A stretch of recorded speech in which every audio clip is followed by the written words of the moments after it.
Good afternoon. So, a quick show of hands. Those of you who have finished college, what % of what you learned, what you took away from college, did you learn in a classroom? As opposed to late nights drinking, as opposed to everything else that constituted your college experience. How many people, was it over 75% of what you took away from college was in the classroom? How many was over 50%? How many would say over 25%? And then there's the rest of us. So what I want to speak about is the whole student. And this conference is about AI and learning, but a lot of learning doesn't happen formally. It happens in your life, and it happens all over your college experience and your K-12 experience. And the technical way to think about this is academic support, which is advisement and instructional tech, supporting the learning itself in the classroom, supporting faculty, and then student services, everything around the classes. So it's the things that are said here. So those things add up to a lot of money.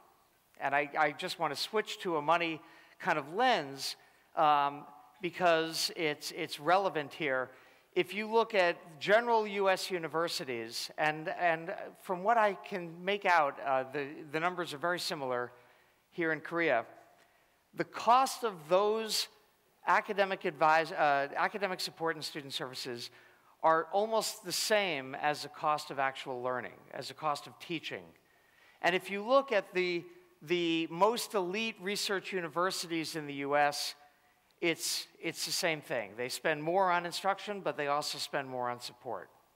So these things are a significant part of the budget, and they're really necessary because they're a significant part of the experience. One of the things that binds the US and Korea is that the suicide rates of college-age students has gone up by about half over the past 20 years. And that's not true globally. Overall in Asia and overall in Europe, the numbers are way down. So there's something going on here. Students are walking in needing more support than they did before, and governments are expecting more from schools as well. So there's a lot driving that increase. By the way, the increase 20 years ago, academic support and college and student services were about a third of the cost of instruction, and now they're the same. So they're high, but they're also growing very rapidly, and I think they're growing rapidly because the need is higher. So the question is, why haven't we fixed them? And there's a terrific book by Scott Bass at American University. We all agree on the goals of all those things to make students happier and more successful and do it less expensively. But the main blocker, and I'm going to come back to this as we start talking about AI, is professionalism. And I don't mean that necessarily in a positive way. Each one of those disciplines has become a profession with its own degrees, its own associations, its own conferences, which makes it very hard to find synergies among them, to have organizations that blend those things in ways that can add efficacy and lower cost. There's also regulatory issues, and there's also just the fact that if you're a college president, the thing you're probably not looking to do is pick a fight with your administration and go after, a small savings in cost or support systems. That there are other things here. There were a couple changes going on in higher ed that I also think are relevant to how AI is going to have impact or less impact. One, the first kind of movement of technology into higher ed were online programs. And so schools started having on-campus programs and online programs. In every part of society other than education, we moved past that into a much more blended approach. what I call an agile approach. The hardware store doesn't care if you buy the hammer online or if you go to the store to buy it. It doesn't care if you pick it up or it delivers it. Its systems are designed around one customer, what they need right now, how are we going to deliver it. The second change that's sort of coming, and I think it's happened more in the US than here, but it's coming very quickly here, of online learners, of students studying solely online in the US, 70% live within 50 miles of campus. So online education is incredibly local. And if you think about the Apple Store as something designed from scratch to fit into an online world, and they are the most successful stores in the world, how colleges and universities think of their campus as part of an instructional spectrum, bringing online students to campus, bringing campus students out to the outside world, doing so with the knowledge that their students are generally local, in part because of employment opportunities, in part because of just culture, is really important. And the third is the increasing need for lifelong learning. What you learn in college, what you learn in graduate school, is not going to get you through to retirement, and that's increasingly true. The overall market for lifelong education of people with degrees is 4 times larger than the graduate school market, and it's growing at 10 to 15% a year globally. So people are learning over a longer time, they're learning in kind of blended approaches, and they're learning, and they want to have a relationship, a physical relationship on a campus.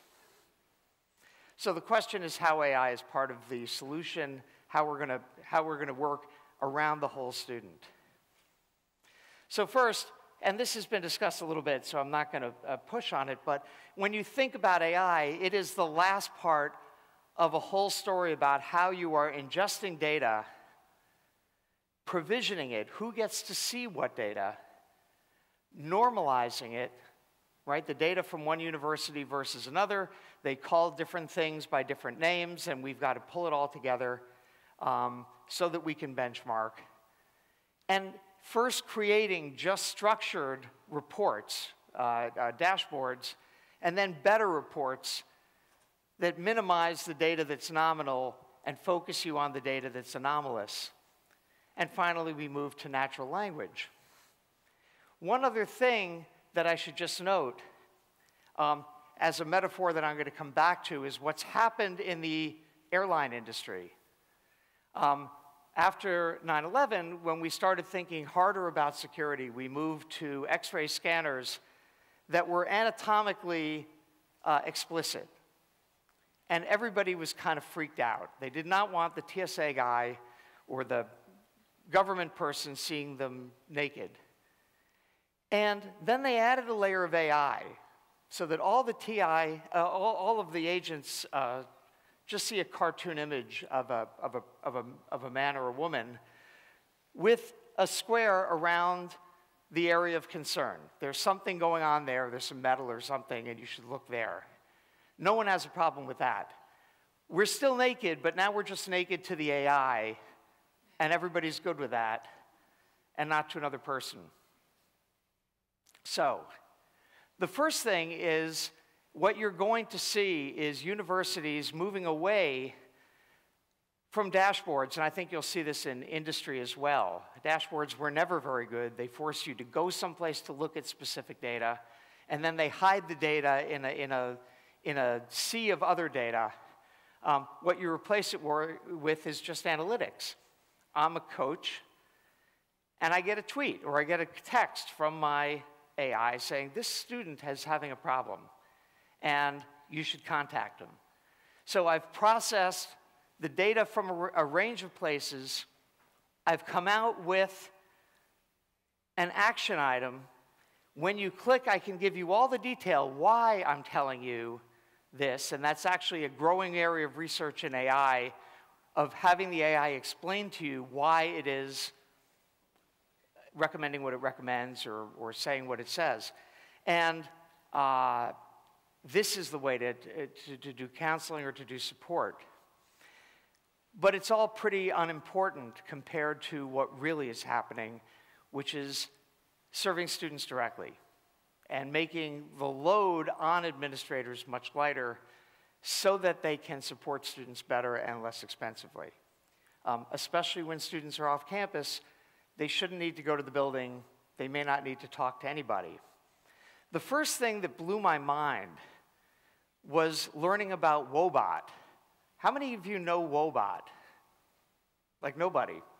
Okay, here's this little company that has the stupidest idea I had ever heard, which is it's psychiatric counseling by an AI, replacing a psychiatrist. And I said, well, that's ridiculous. And they said, well, actually, it's already worth $1 billion. And it's being used really successfully, and it's now in FDA clinical trials to show that it is actually pretty effective. That Generation Z would rather do counseling and tell things to a bot than to talk with a human about those things. And of course, insurance companies love it because it's wildly less expensive. So think about the mental health counseling as something that already there is substantial kind of movement towards not just a blend of AI and humans, but in many cases just an AI. Financial aid. There are a growing number of startups that are answering a question that I think is really important, which is, why is it so difficult to figure out how much money you're going to pay for college? And it's much less of a problem here in Korea. In the US, it's an enormous problem. And the process is opaque, it's complex, and it takes forever. In 10 minutes, you should be able, it's all algorithm-based, you should be able to have a conversation with an AI who can then reach into your tax records as well and actually know what college is going to cost and put this to bed. And that's happening. Advisement, academic advisement. Which classes should you take? If you're thinking of switching a major, who's talking to you about that? The advisement itself, there are a growing number of companies that are doing that through an AI that understands what the courses are, that understands where your interests are, but also understands what your options are. And I think that's going to continue. And this is where I ended up. We think about general intelligence, we think about an AI that can help students, and that's not realistic in this case. Each one of these professions has to own its AI. And so exactly as the last speaker was saying, you need a team of AIs. Think about this as I'm your student support bot. And I know you, and I have access to all the data. But when I think you might have a problem with your course selection, I'm going to recommend you talk to my friend Bob, the advisement bot. And when I think you might have a financial aid problem, I'm going to put you over to Fred. And we're communicating and we're sharing a database, but actually think of them as different characters because really they are different professions programmed by different people, managed by different people who have to feel a sense of ownership to them.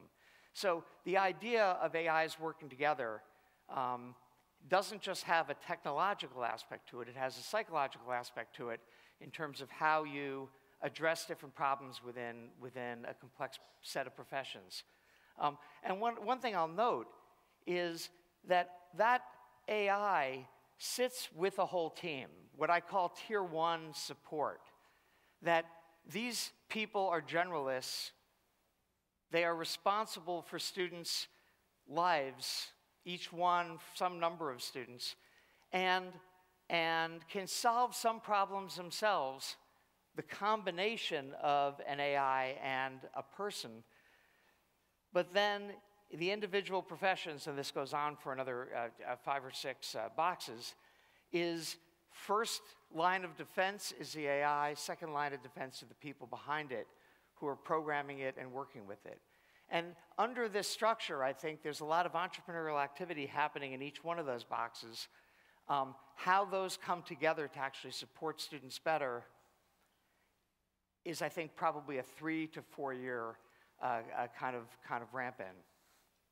So, I believe that in a conference speaking about education, that the learning part, that the formal learning part is only a part of the whole student, that we have to look across everything, and B, that the solution to each one of those departments will be different and owned by that profession, but that a coordinated approach is actually the key to lowering the cost of higher education and improving its outcomes.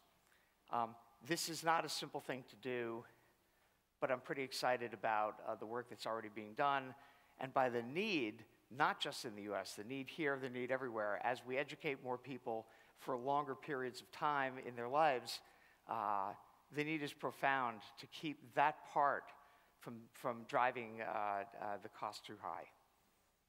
Thank you.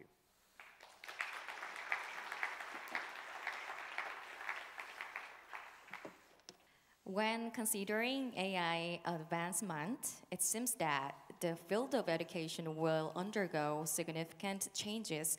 In this context, what competencies or attitude do education professionals and learners need?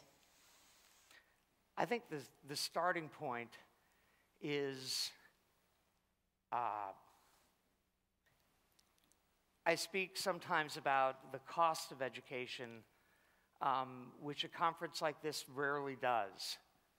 But the combination in higher ed and in K-12 of looking for better outcomes but being thoughtful about the costs involved is really important. And I think what we should also be thoughtful about is the move towards self-serve. I remember one of the other kind of seminal moments for me in the early days of the internet was when you shipped a package through Federal Express, through FedEx, and you wanted to see where it was, you would actually call them, and then you would read them a 16-digit number, and then they would tell you when it was going to be delivered. And the moment that that just moved online, that you could just cut and paste it in and just have it instantly without bothering anybody, was brilliant customer service, but it was also a multi-million-dollar savings for the company. How we think about ATMs, the original ATMs, you had to pay to see a teller because this was a cost savings device by Citibank. And now we actually pay more to use an ATM than to use a teller. We would much rather do it with the machine. That transition is going to be tricky in education, and the question is, what are the parts of it that we're willing to make that transition? In the era of AI and lifelong learning, what competitive advantages do universities have as educational institutions? What educational implications are unique to universities that differentiate them from corporations or private educational institutions? Number one, people trust higher ed. They trust it with their kids, they trust it with themselves. And number two, higher education largely has earned that trust, that this is where great research happens, it's where hard conversations happen. And while people keep saying, well, you know, it's too expensive and higher ed, they're so disconnected from the real world, actually every economic metric of how do college graduates perform and how do graduate school graduates perform economically suggests that higher ed's doing a terrific job in preparing people for the workforce. Can it do a better job? Of course. But the data says it's doing pretty well, that it has earned that trust. The for-profit world, a little less so. And number two, access. All of the professionals who need lifelong learning are graduates of higher ed. So it has the research base, it has brilliant faculty, and it has actual access to and nexus to the learners themselves already. I think if higher ed works intelligently, it should own the lifelong learning space, and I think that's a really important a place, both societally and for the institutions themselves. Okay. Oh, one more, please. Yeah. I believe that if AI can significantly reduce higher education costs, it would be a tremendous benefit for students. Schools that utilize such tools, particularly those with ample financial resources, may have own advantages. However, what efforts are needed for such opportunities to be utilized across society and eventually on a global scale? I think it's happening in siloed ways that are relatively small, that people looking for large bore solutions to the student services and academic support space, to the support of higher ed, are going to be disappointed until they see little shoots of grass coming through the pavement in each department. And all that's needed is to sort of put them together with a support layer, with this conductor, to really show how much progress we're making. The siloed data problem is actually very large. The fact that universities right now don't see you as a whole student. The financial aid guy sees your credit rating and your financial history, and if you need financial aid, the people focused on discipline see something bad you've done, or allegedly. Everybody sees a little piece. And there are all sorts of regulations in place, both here and in the US, to keep them from seeing too much. The notion of an AI approach, the notion of a computer that has access to seeing you naked and then can share just the pieces of the data that are appropriate, but making sure that that everybody's acting in concert, is incredibly powerful. And I think as schools start playing with it, we'll see some dramatic improvements in retention and in satisfaction. Okay, we will wrap it up here. Thank you so much. Thank you. 네, 큰 박수 부탁드립니다.